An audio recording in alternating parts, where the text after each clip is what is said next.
Hello, I'm REM, and this is my reading vlog for the Quest of the Magical Readathon for the autumn equinox of September 2025. So if you don't know, the Magical Readathon is a readathon that happens twice yearly, once in April and once in September, where your character basically goes to a magical university, they choose a career, and which basically a degree, and you get prompts to read based on the classes they have to take. And the light's going to go in and out because of the clouds. But there is also every time the readathon happens, there are also quests posted on the adventure board that you can do. It can also be after the readathon, it can also be during the readathon. Right now it's currently during the readathon, but I'm probably not going to finish these quests during the readathon. But basically you can do them, and they just get you extra points. They're just like a fun little addition. So I currently have 5 characters in Aurelium because I'm crazy. You're supposed to have 1. 2 of them, Miriam and Rafaela, are not relevant because they actually haven't gone to Aurelium yet. They're still traveling there. Then I have Ori and Estella, who are both finishing their last semester in Aurelium. Technically, Ori just finished because I just read the last book for him yesterday. And then I have Radha, who hasn't started yet. But she grew up in Aurelium City. She currently has been lost in the Feywilds, which is, a magical realm, even more magical than Aurelium. And she just got back, and she wants to go back. She does want to go to Aurelium University, but she's just staying at home right now. However, those 3 are the ones who are technically able to do the quest because the quests do appear in Aurelium City. So the 3 quests we've got in this semester are Art is Needed, A Sad Blend, and Unassuming Wall Needs Perking Up. We have reconstructed our art supply shop after it was damaged by an ill-behaved dragon that ran loose between the semesters, and while we're excited to reopen, the new wall sticks out like a sore thumb. Instead of crying about it, we are looking for a talented artist to paint a fun art mural and make the best of this hot mess of a situation. Brief, we'd love to see a dragon with an artistic hat hoarding various art supplies. What better way to mark this occasion? The details are entirely up to you. All we ask is that you stop by with your proposed sketch. As well as paying you, we will also give you 3 months of any art supplies you may need for free. Prompt, art or craft item on the cover. So for this one, Radha is going to do this. As I said, she just got back from being in the Feywilds, which is kind of a traumatic experience for her, and she's just looking to let go. She's also a teenager. And while it was kind of a traumatic experience, at the same time, it made her more confident in that she could just go and do things. Like before that, she was always very stuck in this is the things I do, these are the things I know how to do, and now she's like, well, I survived the Feywilds. I guess I can do anything.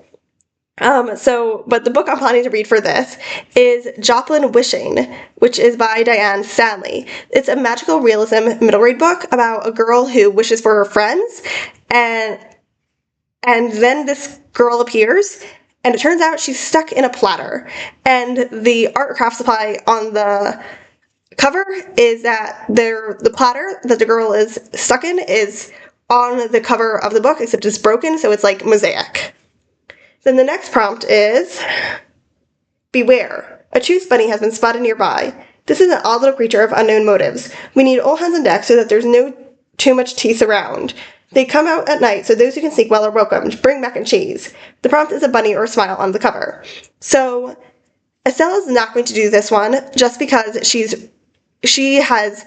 double major. She's working really hard to study for her final exams, and also she knows Ori, and she knows that he's going to do it for sure, and they kind of just broke up, so she doesn't really want to see him, unexpectedly like that, but Ori is going to do it, and so is Radha. So for them, the 2 books I am planning to read are Speak Up, a graphic novel by Rebecca Burgess, which is a graphic novel this is a middle grade book. It's about an autistic girl who sings together with her best friend, but they've only been on a podcast by now, and they're about to do a live talent show, and she's really scared. And the other one is A Good Cry by Nikki Giovanni, which is a collection of poems by Nikki Giovanni. I've liked one poem of hers that I've really read that I just came across randomly on the internet, so I am interested in reading this more. However, I'm also scared because I heard that she's super anti-Semitic, but whatever. I am going to take it out. She's dead, so for some reason that makes it feel better. I would read to you the poem, but I have to call my university, and I need to stop putting it off because I'm going to be on the phone for an hour anyways. And then finally, The last prompt is key retrieval. My cute but annoying hamster is refusing to give back my library key. I need someone good with animals to please come and convince him to spit it out before I fail all my bloody classes. I'm already embarrassingly behind restoration. Prompt, key on the cover, plus 10 extra points if a hamster is on the cover. So technically, Ori would do this. He is a beastmaster. That's what he just learned. And he loves helping people. Like, he thinks it's so fun because he gets to meet new people. But I could not find a book with a key on the cover that I actually wanted to read. So nobody's doing this. I guess Ori just didn't see the notice. You know, he's busy. He's busy staying up all night to find this tooth funny. Hi, it's later the same day, and Kit Kat has decided to join us. So about the Nikki Giovanni book, I did DNF that. It wasn't any anti-Semitism, I just wasn't enjoying it, and I decided I'm not going to read poetry collections anymore. I like poetry anthologies, but poetry collections are much harder to get through. Like, I feel like the only poetry collection that I've read, okay, I've only read very few poetry collections, but I've DNF'd most of the ones I've read, except for Amanda Lovelace's. And I just feel like poetry is like such a unique thing that even if you have one author, or one poet, I suppose, it can be hard to like a lot of things by them. But I will read you the poem that I said I would read you. So to tell the truth, I don't love the end of this poem, and the reason I don't like the end of this poem was one of the reasons I didn't enjoy a lot of poems in her collection, which, by the way, was not only poems, it was like parts of essays or something, or maybe it was supposed to be prose poetry. It was not prose poetry. But yeah, I wasn't really enjoying that, and that was what really also made me DNF it quicker. But yeah, because sometimes she's not subtle enough, in my opinion. I feel like, and she won a lot of prizes, so that makes sense, because they don't give prizes to subtle poetry. But anyways, I will read you this. I killed a spider, not a murderous brown recluse, not even a black widow. If the truth were told, this was only a small, sort of papery spider, who should have run when I picked up the book. But she didn't, and she scared me, and I smashed her. I don't think I'm allowed to kill something because I am frightened. Now, from the part where it says I don't like it, but I really like the beginning. Like, let me read it to you again. I killed a spider, not a murderous brown recluse, not even a black widow, and if the truth were told, this was only a small, sort of papery spider who should have run when I picked up the book, but she didn't, and she scared me, and I smashed her. I really like the imagery there, and even though it's not a rhyming poem, I like the rhythm, but yeah, I just really love the imagery in that one, in the first part of that poem. But anyways, so I DNF'd that, so I decided to read instead I Guess I Live Here Now by Claire Ahn. So I Guess I Live Here Now is a YA book about this girl. She's 15 going on 16. She's going into 10th grade, and she's lived all her life in New York with her mom, and her dad lives in Korea, and like he's like basically a businessman. And her mom decides to move them to Korea to live with her dad. And obviously she's not happy about this. And I am really enjoying this book. Like, it's having a strong emotional impact on me. I do have a major complaint and a smaller complaint, which is the major complaint is that the classmates so far that we're seeing, they just feel like caricatures. You know what I mean. I'm not sure what they're caricatures of, but they feel like characters. And the minor complaint is that there was a scene in the beginning, and I know I was there. Actually, it's like not a complaint. The more I think about it, the more I realize why it's there. It just kind of feels apart from the rest of the book, but it is a setup for the book. So, as I said, this book is really impacting me emotionally, but it's funny because it's a very different way than it would have impacted me emotionally if I were reading this 10 years ago when I was her age, you know? So she knows her mom is hiding something. And when I say know, I don't mean just suspect. Like, at the beginning, she did just suspect, but like now she knows for sure. And she feels like she can't trust her mom. And she doesn't really know her dad. She doesn't really know anybody in Korea. The only person she feels like she can trust is her best friend who's in New York. So, and it's like, and that is like, it's just so sad, you know? like that's having such a like it's so sad to see her trying to figure things out and not being able to trust anybody except someone who's in a totally different time zone.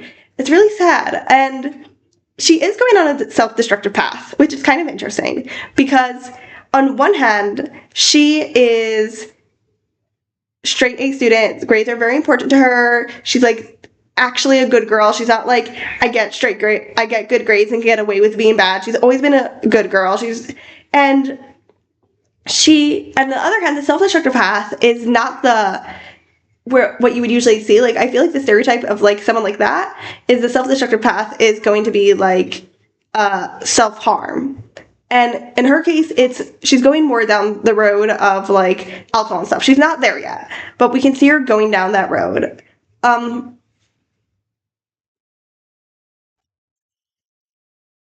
so yeah, that's interesting because it's not what you'd usually expect. So she, at the beginning of the book, in that scene I mentioned, she just like, she's curious, you know? She's like, everybody does this. You know what? Like, everybody tries alcohol, tries weed. Why haven't I? You know? I'm already going to 10th grade. I'm curious about it. And I imagine that if she had stayed in New York, she would have gotten a little curious, would have done her experimentation, and that would have been it. But now she's in Korea. She feels like she can't trust anyone. She feels basically abandoned. And she's starting to take risk. And she also feels like she has absolutely, and mainly, she feels like she has absolutely no control over her life. And, which, yeah, she does have no control over her life right now. It really, it's really hard to be a teenager. And because of that, she's trying desperately to get back control. And so obviously she's going down like, and when I say she really has no control of her life, she really doesn't. Like her dad, who she never spoke to before, was like trying to micro control every aspect of her life.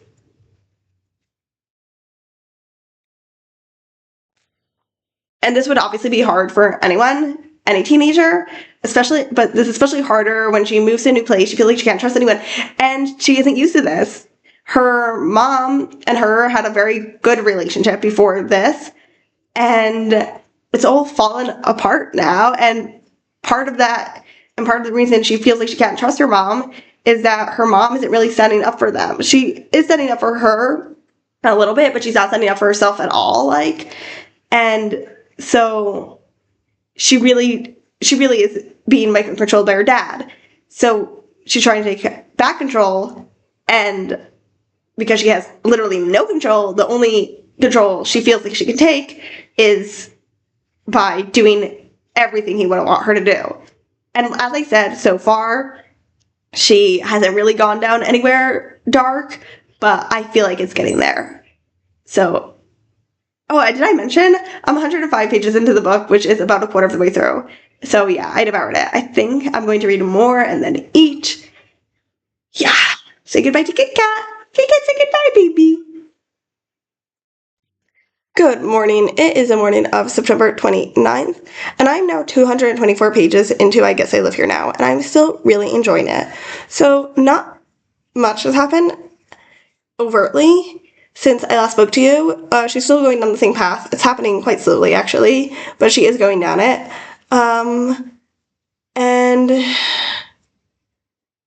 she kissed the boy she likes, which I don't see anything there other than they're being friends and they think the other one's hot, but it's not a romance book. It's not focused on the romance, so, like, I don't care at the moment, you know?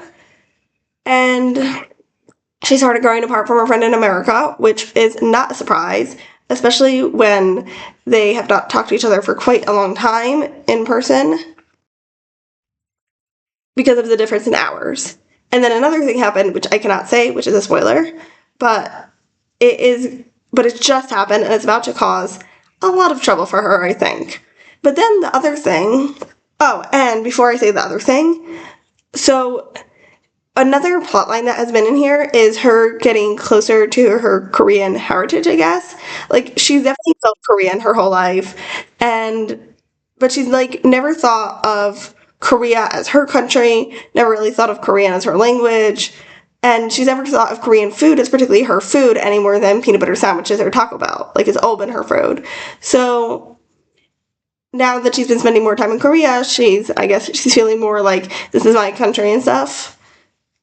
I'm not sure how I feel about this plot line. Like, it feels like adding too much, like, that there's so much happening already. Like, on one hand, it makes sense, but on the other hand, it feels like there's so much happening already that it just isn't done very well. But I don't know. Maybe I will update you more on it at the end, and I will definitely at the end, if I still feel like it's not done very well, I will see like what actual Korean readers have to say and see if they think it's done well or not. But anyways, there is another thing going on which is frustrating me, because she finds her dad's old journal from like 2002, 2003, and right before she opens it, she tells us she was born in 2004.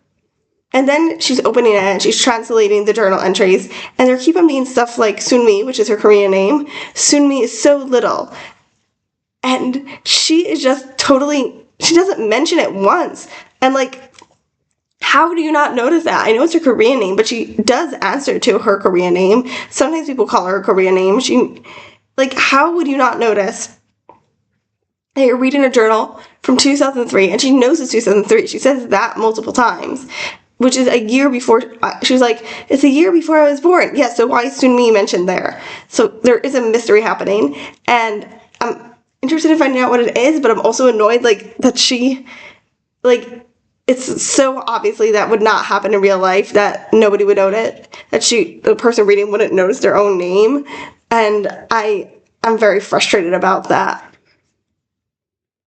Hello, it is the evening of September 29th, and I am now at page 330 of I Guess I Live Here Now. And let me tell you, there was a dip. There was a dip between the pages.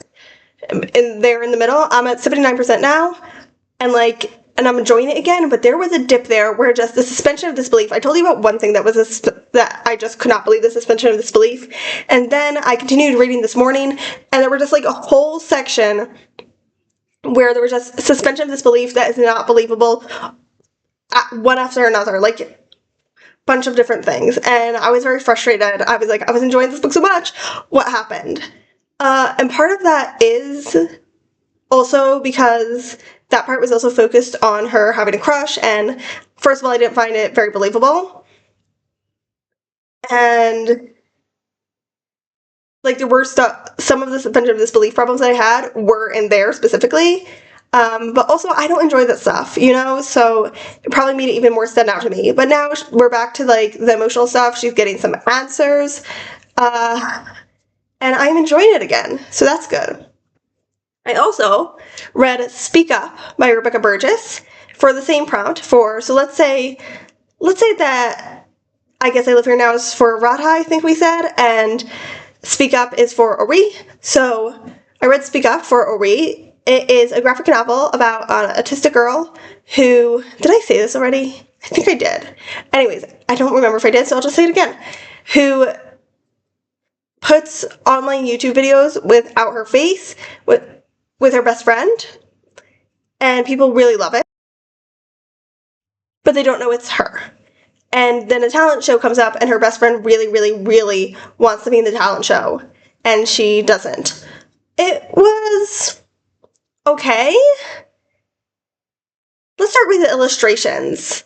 The illustrations, I really enjoyed some elements of the illustrations. Whenever she showed, the illustrator was good at, I really enjoyed watching like the body movements when they were like really, when they like the characters were feeling strong emotions, like you could just really see it in their whole body, and I really enjoyed that. I thought the colors were nice, the design was fine, but the heads, like, I don't know if it was on purpose or not, but the heads were just drawn really weirdly, and it was also kind of a weird contrast with I really enjoyed the body language, and then the heads were like, but overall I still like the illustrations. Like, I'm not going to go, it was fine. But for the story itself, I felt kind of the same way. It was fine. It was kind of what you expect. You know? Like, it hit all the plot points you expected. Not my favorite plot points either, with the bully becomes a friend. Never really loved that plot point, even though I get it. But yeah, I just thought it was okay. I'm not going to go running around recommending this, but I'm not going to unrecommend it either. It was fine. So, yeah. Okay, so it's September 30th, the last day of the readathon. So, as you recall, for this quest, I can continue reading after the readathon, and I will get the points for them. I just, they won't be entered into the amount of pages read during the readathon. So, I did finish around 2 hours ago. 2 hours? 2 hours and a half. I finished I Guess I Just Live Here, and remember that whole thing I was telling you about with, oh my god, it's so mysterious that he's saying her name and she wasn't born yet. So either I calculated wrong, or, which is more likely, editor's mistake. And a lot of the things that I said were suspension of disbelief problems were actually editor mistake problem. I realized that after I finished the book, like parts like where she was like, Yura texted me, and I was so tired I didn't answer, but I laid on the phone and went right to sleep. And then literally the next page will be like, I was so tired that morning after having stayed up half the night talking with Yura. And like a lot of little things like that. So I'm guessing that thing where it says, I was born in 2004 and this happened in 2002 is the same thing. There was an editor's mistake. So that's very not good. And it did bring down the tone of the book. Yeah, like, overall, I did like the book. I enjoyed the emotional aspect of her, problems with her mom and her father. But I felt like it was solved, like, a little too quickly. I think this is one of those books that we're trying to do too much. And even though it's longer for a YA contemporary, it's 408 pages, it did feel like there was too much going on for the author to handle. And while it made sense why all that was going on when it came to her life, the author chewed off too big of a piece, you know? Hi, hello, I'm back. I'm not yet ready to read Joplin's, what's it called? Whatever. The one I was going to read for the art thing. But at the last minute, G posted, and by the way, this one is the end of September. It is now 17th of October. But at the last minute, G posted another quest, which obviously I was not going to have any time to finish in September. But it's perfect for Estella and not for any of my other characters. So this is just going to be Estella's quest. It's called Fresh from the Press.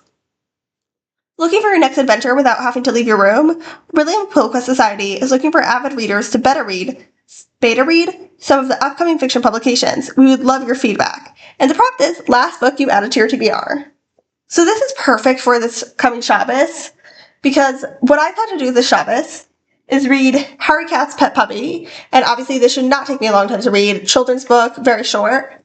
Then I plan to read one of the plays in this book, The Dybbuk by S. Ansky, which I'm very excited about, but again, it's a play. It shouldn't take me that long to read. And I just picked up at the bookstop 2 more books. So, one is These Silent Woods by Kimmy Cunningham Graham, which I've wanted to read for quite a while.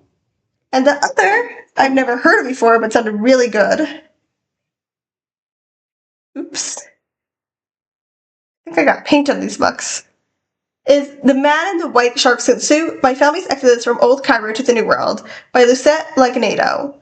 So, this is actually the book I'm planning on reading. Well, I did want to read The Silent Woods for quite a long time. I want a book that I think I'm less likely to DNF, because I read These Silent Woods as a thriller, and I don't read thrillers as much as I do fantasy, so while it sounds good to me, I'm like, but maybe it's not actually good, because I still haven't gotten, to the point where I'm like in fantasy, like, or basically like, I know I like this, I know I won't like that. I'm still exploring. And I love reading. This is really weird, but I love reading Jewish autobiographies that take place in a time that was the beginning of turbulence for Jews. This specifically is the beginning of what ended up being in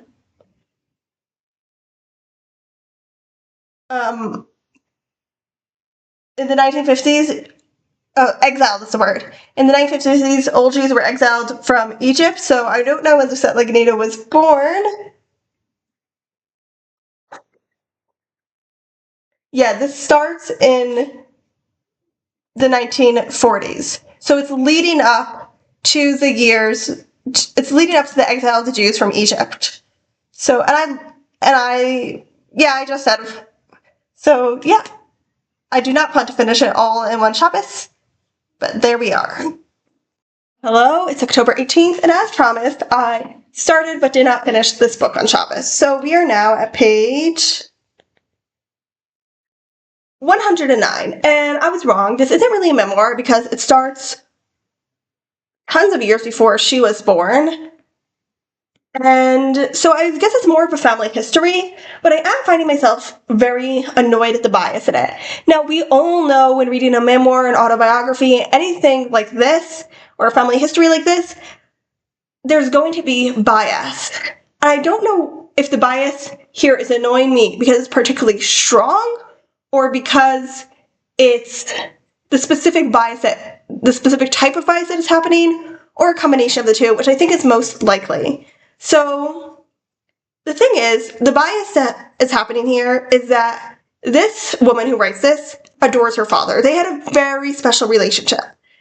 And that's fine. That's a good thing that she loves her father. But her father was not a good person. Not to her mom, not to his mom, not to her other siblings. And she does know this. So she's kind of like, but the thing is, because she loves her father, she doesn't want to blame him. So she'll like blame everything but him. She won't blame her mom and her siblings. She won't, and her family, but she'll be like, oh, it's the culture. It's just the culture that existed then. And at the same breath, she'll be like, yeah, but his brother didn't act this way. The husbands of his sisters didn't act this way. So she has like a huge blind spot, and it's really getting on my nerves. Okay, besides that, what can I say about this book? The topic is interesting to me, as I said. I already said that. The writing is okay. I don't find, like, it's kind of like just this happened and then this happened kind of writing, but it's not super, super bland. Like, I don't know, it's bland, but it's not so bland that I feel like I need to DNF it.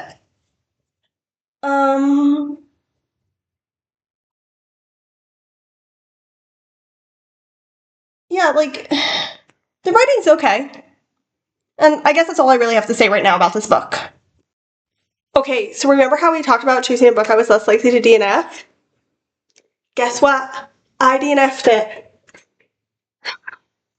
So, I don't know if it's because she was more biased than other memoirs I've read, or if I was more annoyed by her biases. I think it's a combination of two. As I said, I was already annoyed by her bias towards her father, and I already knew she was anti-Israel, which obviously annoyed me. But then she got to a point where she was saying, like, Jews were leaving all these Arab countries. And, why were they leaving, Lucette? They were leaving because they were exiled. But she can't admit that, because that would be admitting that Arab countries were wrong. And she cannot admit that Arab countries were wrong. What I did find very interesting but extremely annoying about her biases is that it's like she doesn't know how to think for herself. Like, for just one example, because there were a lot more biases in this than I have even mentioned. I mentioned two, there were so many. As for example, she grew up for the beginning till she was like around 10 in Cairo to a rich family.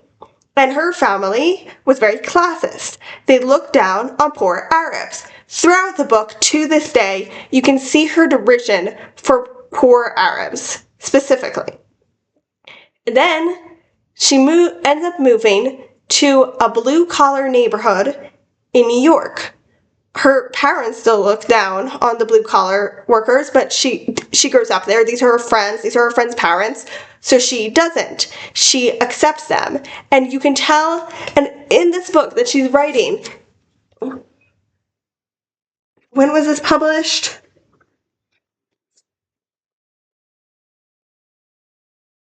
This was published in 2007. She was born in like 1961, something like that. So how old was she? Anyways, it does not matter. She was a full-grown adult, right? And she still has all the biases of her childhood. And there are more that I'm not even going to go into all of them, because while I said I DNF'd the book, I did end up skimming the rest of the way through it, which is why I saw more and more of these biases.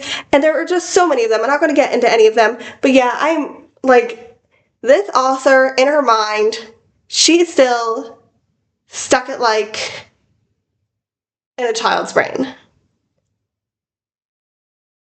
And while she does have a good reason for that, she still shouldn't, that shouldn't be happening. She's an adult, you know? And it was extremely frustrating to read. So yeah, I DNF'd this, so we're just gonna say that, like, Estella got overwhelmed and she couldn't bear to read, so she had to give up in the middle. Hello, do you remember when I told you that I was gonna read Joplin Wishing by Diane Stanley for the art prompt, art stuff on the cover? You probably do, because for you it's like, what, half an hour ago? For me, it was months ago, because that is November 23rd, but I did just read it. I read all of it in like a day. It is a middle grade novel, and it's not super, super short, but it is written pretty short and easy to read. Overall, I enjoyed it. Um, yeah, like, I don't, like, trying to think about this, if I had read it as a kid, like, at the age range this is aimed at, I definitely do think it was a bit too, how do you say chitré? Surface level. Like, there's a lot, we have a few things going on, and so I definitely felt like there was one relationship that was a bit surface level in particular. But overall, I had a good time and I enjoyed it. Anyways, that's the end of this vlog. Yay!